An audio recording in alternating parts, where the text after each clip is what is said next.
Our next presentation is coming from RedR UK, from one of the countries that you just mentioned, which is the war in Ukraine. Alina, hi. RedR UK has been having a capacity building program on the minimum standards in camp management. And I understand that there's going to be both a video as well as a presentation from Alina, who's been the program coordinator looking after this project, and it's just wrapping up. So Alina, welcome and thank you for joining us today, and I'm going to turn over to you. Thank you very much, Jennifer. I'm honored and happy to be here. Hello to everyone. In a second, I will start the presentation and I will talk more about our project.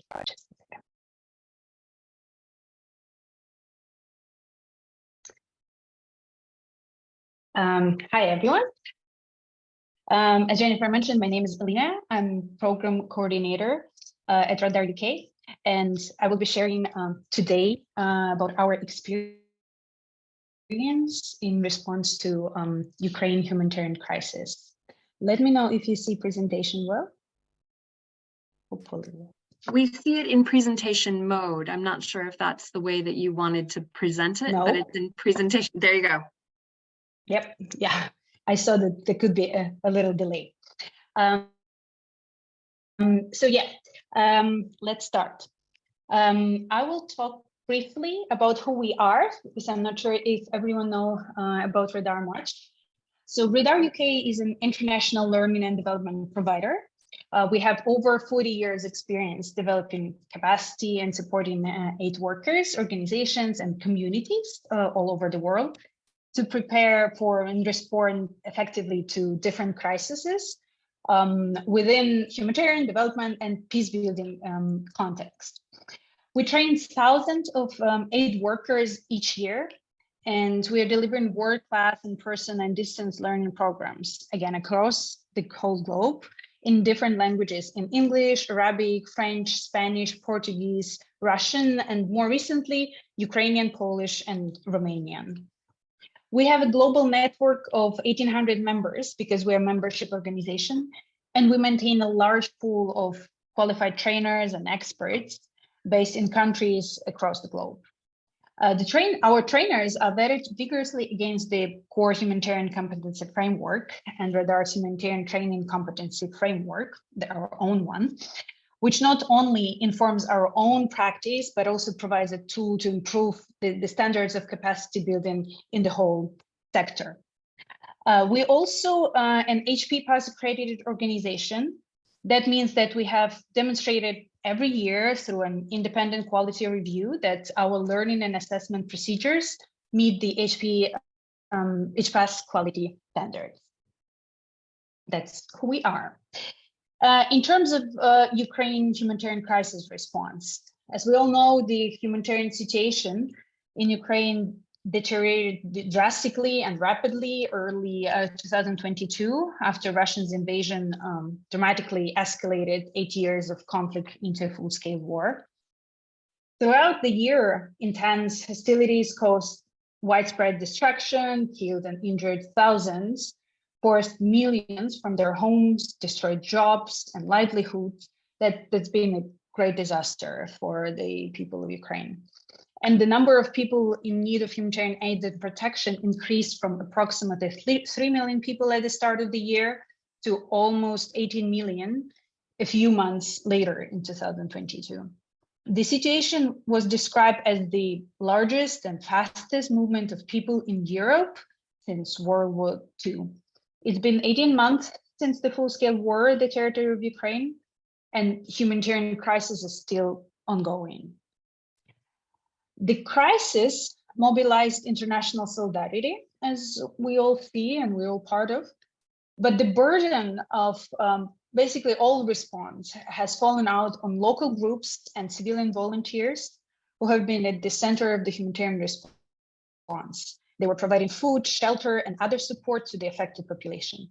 They continue to risk their lives in humanitarian work on the front line. Many of them had little or limited humanitarian background. So they were confronted with complex operational and protection issues, mostly by themselves initially. We, RedR UK, we sought to add to their efforts as many other humanitarian providers. So we had a project that we started in partnership with the IOM and CCCM cluster. It's been like a 10-month project from May 2022 to February 2023. Our main objective was to strengthen local capacities for a principled and effective humanitarian assistance to and protection of the displaced population.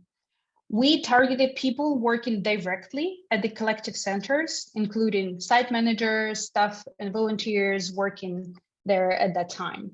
As we know, the Ukrainian situation is quite different from previous humanitarian crises and displacement crises.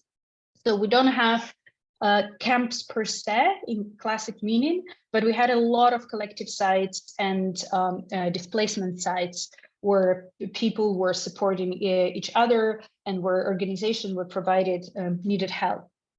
So the design of the program that we had, content and format, was informed by learning needs assessment analysis that we conducted between 15 March and 12 April in 2022. So basically right after the full-scale invasion of Ukraine happened in February 2022. So within this program, we delivered a series of short online training courses aligned to the minimum standards and camp management handbook. It's 2021 edition. And I will tell you a little bit more about this structure.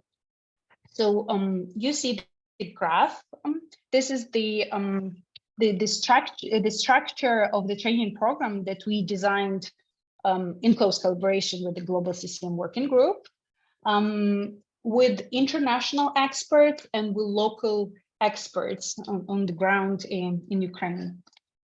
Training was entirely aligned with the handbook because the handbook 2021 fairly fresh and still relatively new. This training program is also fresh and new and was piloted first in Ukraine by us, at least. And it has the very fresh case studies and context, etc. So the whole training, as you would see on the graph, comprised from a short self-paced interactive learning module that started off the whole learning process. Then we had two core modules that covered the core concept included in the MCM handbook. They explore why the minimum standards are important and how they should be applied. And after that, we have 9 specific modules that aim to deepen the understanding of the minimum standards and their implication. Content, case study scenarios was contextualized to Ukraine. All materials were translated to Ukrainian, and the training was delivered in Ukrainian specifically by a pool of local trainers that RedR UK recruited and trained within the program. All modules were offered for free for participants working in the humanitarian field at that time. Module duration was kept up to 120 minutes each to accommodate busy schedule of responders. As per LNA, learners said that they don't need long training. They have only few hours to study. That's why we kept this duration in this way. Also, I have to mention that learners could select any module depending on their learning needs, take them as standalone, or develop their own learning journey at a pace that was convenient for them at the time. They could take modules in any order. There were no prerequisites for attending them. And last but not least, I have to mention that all modules were subject to a vigorous inclusion and accessibility audit. And this slide, it's actually a short video that would explain more and more from practice what is the MCM training about, how it affected the people, the participants who took part in that, and what the results that we achieved from the first hands.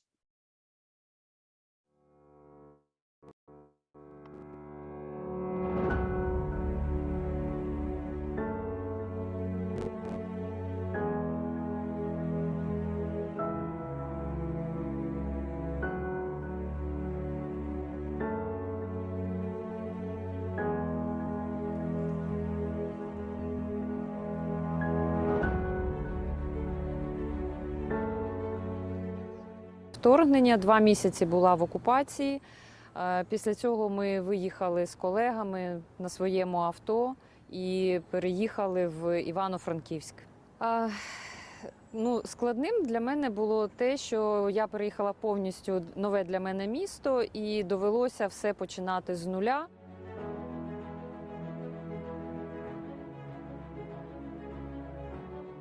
Я координатор волонтерського хабу «Волвес Хаб» у місті Луцьку. Ми створили шелтер, який приймав уже в перший день біженців із Бучі, з Ірпеня, з Києва. До нас приїжджали родини в простріляних машинах з дітьми, з тваринами. І в хостелі у нас є 120 місць. Ми прихистили понад 7100 українців. В нас цілодобово працюють медики, медична підтримка.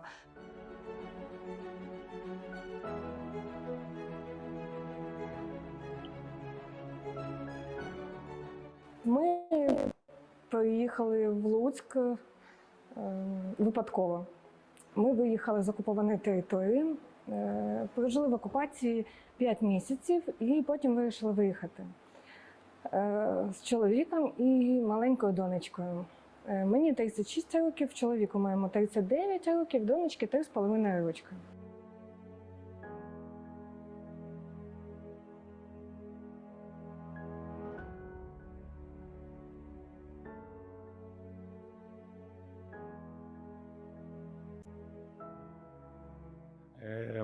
Багато в чому ці колективні центри не були пристосовані для проживання людей в них. Але завдяки тому, що отримали навчання від організації RedR, це допомогло нам як керувати центрами, як робити найсприятливіші умови для ВПО, які там проживають.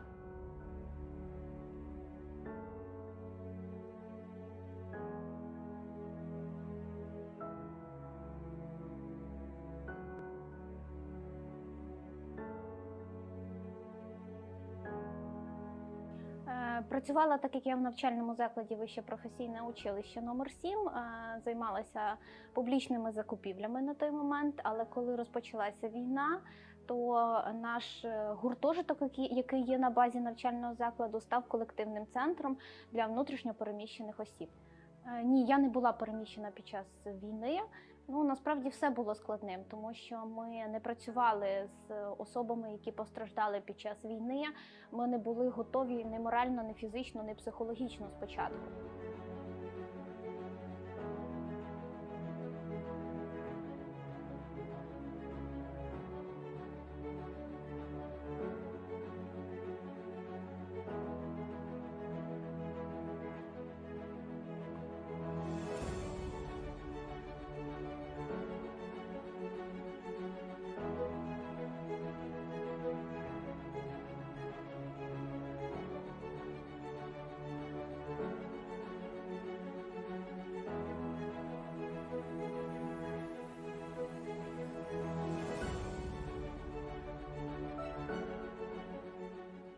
Хотілося б більше тренінгів саме по управлінню колективним центром, по тому, щоб приймалися наші думки, як на законодавчому рівні це все має працювати, щоб були не тільки у нас обов'язки, але й права, і вони роз'яснювалися для працівників колективного центру, для того, щоб вони набували на законодавчому рівні підґрунтя, обґрунтування і регулювання того всього.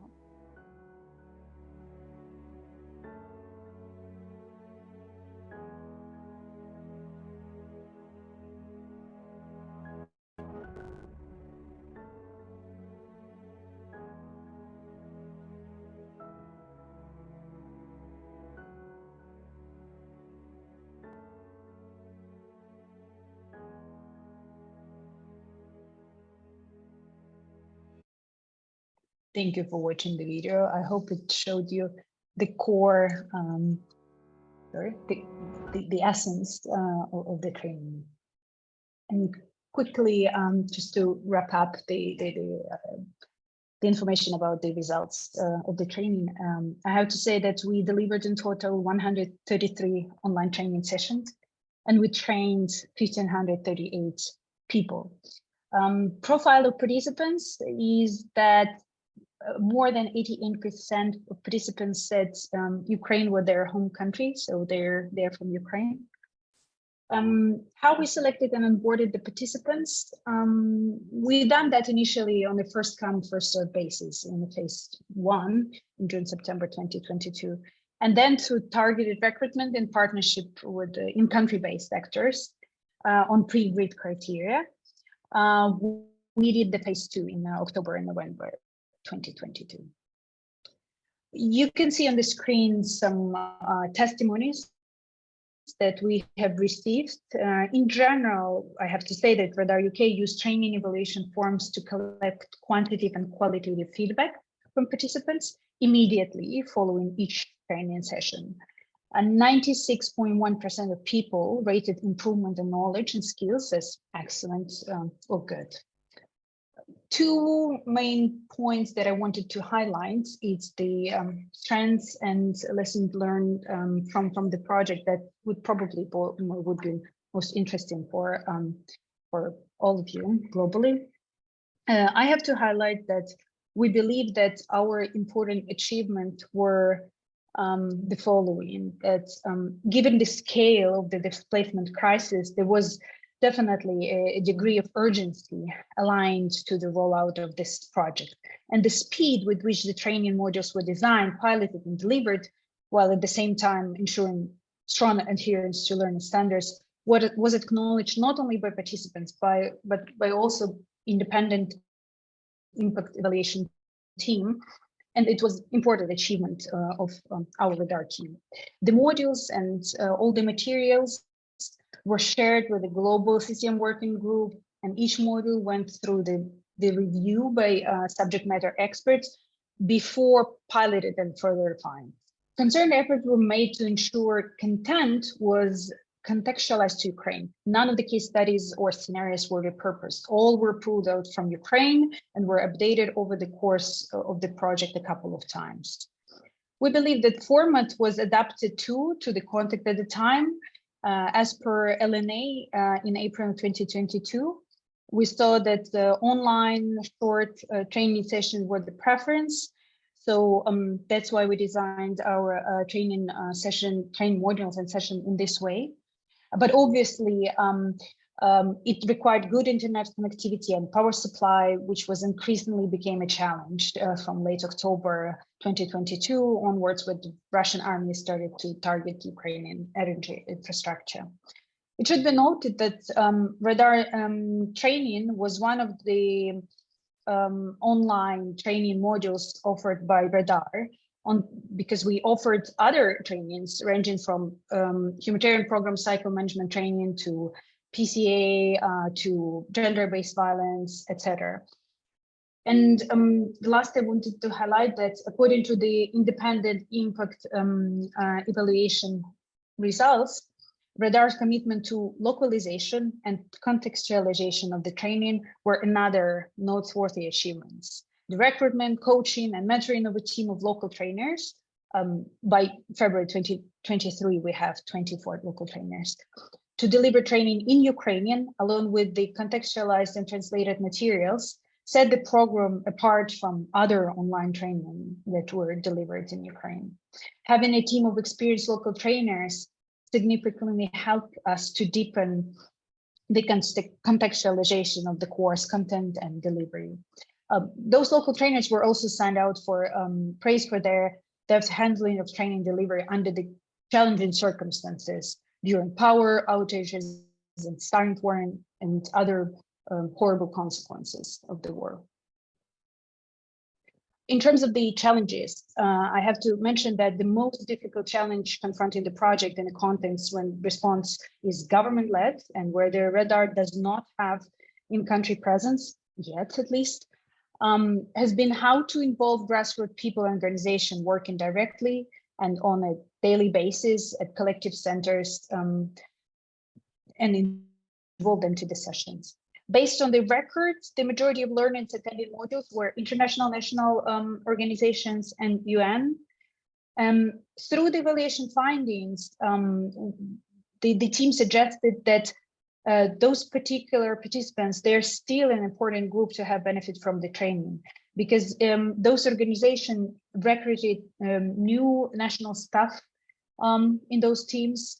And those people, they were almost entirely new to the whole humanitarian sector, in which they need targeted capacity support and training. Nevertheless, it will be important for us to continue find ways to engage those people who are working directly at the collective centers and in coordination with other members of the CCCM cluster. We would plan to build stronger connection with local authorities through sustained engagement and advocacy. That's my last slide, and I want to thank you for listening, and I'm happy to answer any question that you might have. If you'd like to learn more about what we've done in other parts of the world too, yes, please do reach us, because RedR, for example, has recently designed, delivered this bespoke training on MCM in Nigeria, for example. So it's not the only project related to MCM training and capacity building for us. So I'm happy to answer a question, and I'm happy to share and to collaborate. Turn off the video again for the better connection.